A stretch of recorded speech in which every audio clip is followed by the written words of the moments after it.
Akkuma buna dhugdan, akkuma juusis dhugdan dhaggeeffadha. Inni karaa hundumaa nu gargaaree Waaqayyoo yaada nuu yaade toon alatii nuyi dura yaada nuu qabu Waaqayyoo inni fiixaan baasee ulfina argatu. Mee sagalee keessan ol kaasaa harka keessan walitti buusaa ililleedhaa Waaqayyoon galateeffannu. Galanni Waaqayyoof haa ta'u. Akkuma milkaa'ina kana wanti nu dorgomu, wanti nu faallessu, diinni gammachuu dhala namaa biyya lafaa kanarra jira. Waaqayyo akeeka seexanaa rukuteera. Sagalee qabdaniin takka ameen jedha.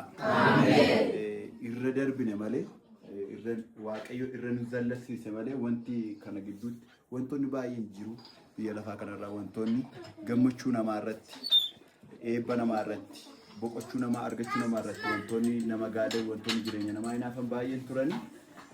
Inni kan Waaqayyoo moo'eera.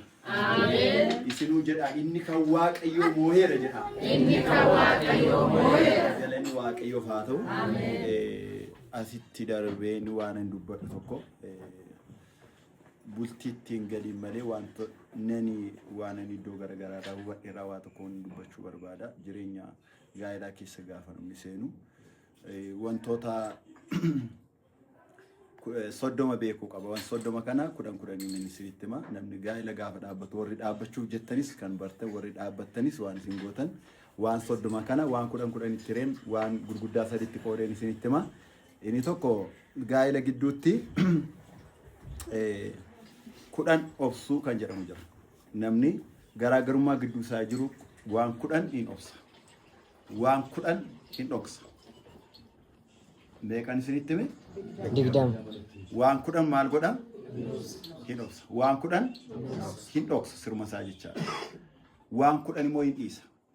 Akkuma nama argee kee akkuma nama nagarree godha jechaadha. Kana yoo ta'e mani namaa jireenya namaa hin dhaabbataa jechaadha. Kanatti dabalee namni mana tokko keessaa kan wal takkaa iyyuu yoo jiraate yoo balaan lamaan san qaamni lamaan jiraatu yoo hin beekamiin yoo uumameen ala mana tokko keessaa namni wal takkaa iyyuu. Kana jechuun tokko yoo dubbate tokko maal ta'a jechaadha? Hin callisaa jechaadha. Tokko yoo aaree dhufe tokko immoo maal ta'uu qaba?